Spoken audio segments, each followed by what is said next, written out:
নিরাপত্তা চেয়ে শেরেবাংলানগর থানায় একটি জিডি করি। জিডির বিষয়টি হচ্ছে গিয়ে যে গত বৃহস্পতিবার সংসদে থাকাকালীন সময়ে আমার এলাকার যিনি অফিসার ইনচার্জ উনি আমারে ফোন দিয়ে জানালেন যে স্যার আপনি একটু বাড়ি আসলে আপনার সাথে আমার একটু বসতে হবে, গুরুত্বপূর্ণ কথা আছে।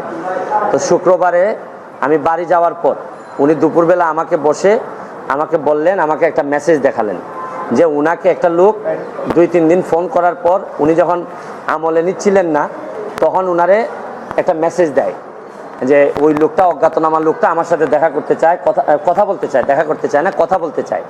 তো ওসি সাহেব আমলে নেননি। পরে যখন মেসেজটা দেখছেন যে মেসেজের মধ্যে আছে, দেখা যাচ্ছে যে একটা কন্ট্রাক্ট কিলার গ্রুপ যারা হায়ার করা হয়েছে তারা নাকি অ্যাক্টিভ, তার বক্তব্য অনুযায়ী। তো ওসি সাহেব আমারে উনার ফোন দিয়ে ওই অজ্ঞাতনামা ব্যক্তির সাথে ফোনে ধরাই দিলেন। আমি কথা বললাম, কথা বলার পর যে জিনিসটা ওরা জানাইলো আমাদেরকে, ওই অজ্ঞাতনামা ব্যক্তি সে নিজেকে আইডেন্টিফাই করতে চায় না, সে তার অ্যাড্রেস বলতে চায় না। সে বলে যে আমি নিজেও ওই কিলার গ্রুপের মেম্বার ছিলাম, যখন আপনার নামটা আসছে আপনাকে হত্যা করতে হবে, তখন আমি বলছি যে না আমি এটা পারবো না, কারণ উনি ওই লোকটা সিলেটি, সে আমার কাজকর্ম সম্পর্কে জানে, এই জন্য সে কোনোভাবে রাজি হয় নাই। তখন সে বলছে যে আমার বিষয়টা হচ্ছে গিয়ে, তার বক্তব্য অনুযায়ী আমার বিষয়টা হচ্ছে গিয়ে আমি আপনাকে একটা ওয়ার্নিং দিচ্ছি, আপনি এই 2-3 দিন আপাতত ঘরের বাইরেই যাবেন না। তো এইটা শোনার পর আমি নর্মালি এর আগে অনেকবার আমি মৌখিকভাবে বা আমার পিএসের মাধ্যমে বিভিন্নভাবে আমি থ্রেট পাইছি, এগুলো আমি আমলে নেই না, কারণ এগুলা সামনে বললে একটা প্যানিক তৈরি হইতে পারে, এই জন্য আমি কখনোই সামনে নিয়ে আসি নাই। এইবার যখন আমার এলাকার ওসি সাহেবের মাধ্যমে আসছে তখন আমার কাছে মনে হয়েছে যে মানুষ যখন কখনো কোনো ওসিরে নর্মালি তো কেউ ফোনই দেয় না, তার উপর যখন সে এইরকম একটা মেসেজ দিছে তখন আমার মনে হয়েছে যে সিরিয়াসলি একটা পটেনশিয়াল থ্রেট, আমার এটা অবশ্যই আমলে নিতে হবে। তো এই জন্য আমি ওই দিন পরের দিন সকালেই আমি ঢাকা চলে আসি, সংসদ ভবনে চলে আসি। এসে আমি এর ভিতরে আমি পুলিশের ঊর্ধ্বতন কর্মকর্তা যারা আছেন তাদের সাথেও আমি কথা বলি। তো এরপরে আমি জিডিটা আমি গতকালকে করছি। কিন্তু আমার যে জায়গাটাতে প্রশ্ন হচ্ছে, দেখেন আমি একজন মেম্বার অফ পার্লামেন্ট, পুলিশ যখন আমার এলাকার ওসি সাহেব যখন জানলেন কোনো একটা মারফতে আমার একটা লাইফ রিস্ক আছে, তখনই কিন্তু উচিত ছিল যে উনি এসপি সাহেবের সাথে আলাপ করবেন, ডিআইজি সাহেবের সাথে আলাপ করবেন, এটা কি আসলেই থ্রেট নাকি না কেউ বোগাস নাকি না কিছু, এটা তো আমার কাছে আসার আগেই এদের তদন্ত করে ফেলা উচিত ছিল। মানে আমাকে জিডি করতে হলো কেন?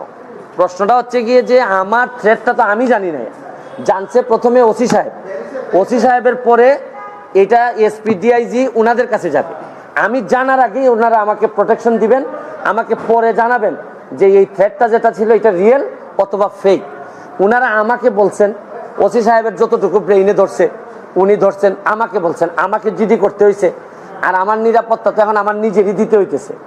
এখন রাষ্ট্রযন্ত্র, আমি এইটা বুঝলাম না যে এই রাষ্ট্রযন্ত্র আসলে কি আদৌ আমার বাঁচাই রাখতে চায় কিনা।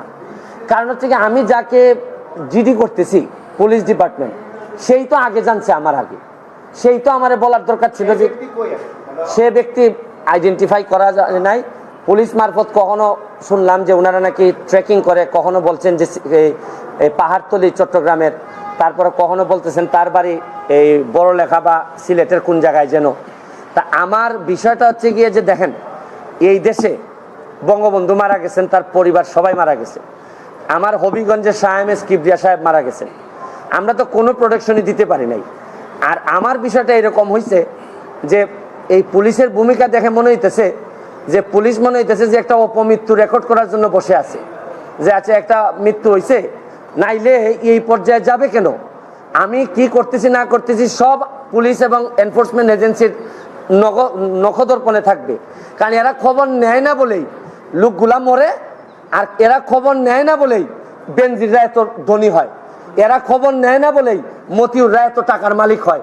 কারণ এরা তো থাকে কারে কোন জায়গায় বদলি করবে, কারে কোন জায়গা মতো নিজের লোক সেট করলে অনেক টাকার বাণিজ্য হবে, এইসব অভিযোগ এদের বিরুদ্ধে।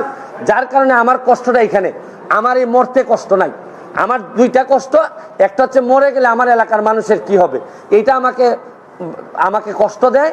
আরেকটা হচ্ছে গিয়ে যে এই দেশটা এমনভাবে মরার জন্য ক্ষেত্র তৈরি করা হয়েছে যে আপনি দেখেন, আজকে আমার সকালবেলা আমার মেয়ে আমাকে বলে কি জানেন, কোন দেশে আছি, আমার মেয়ে আমারে বলে তোমাকে নাকি থ্রেট দিছে কে, সে আমেরিকাতে থাকে, বাচ্চা মাত্র বয়স 11। আমি বলছি হ্যাঁ আমি তো গুড ওয়ার্ক করি, এই জন্য ব্যাড পিপুলরা আমারে হুমকি দিছে। সে আমারে বলে there must be a line between good work and stupidity. মানে আমার মেয়ে মনে করে আমি যে গুড ওয়ার্ক করি, আমি যে অন্যায়ের বিরুদ্ধে প্রতিবাদ করি, এগুলো থেকে স্টুপিডিটি। কারণ আমি আর কি জবাব দিব তারে, কারণ সে তো তার মাথার মধ্যে এগুলাই আছে যে বাংলাদেশে যারা ভালো কাজ করে, অন্যায়ের প্রতিবাদ করে, এরা স্টুপিড। কিন্তু আমার মেয়ে অল্প বয়সী মেয়ে, আমি তো বুঝাইতে পারি না যে আমার জন্ম এই দেশে, এই দেশের মানুষের কল্যাণে আমি কাজ করতে চাই, কারণ আমার রক্তের মধ্যে এটা আছে, আমি করবো কি এটা।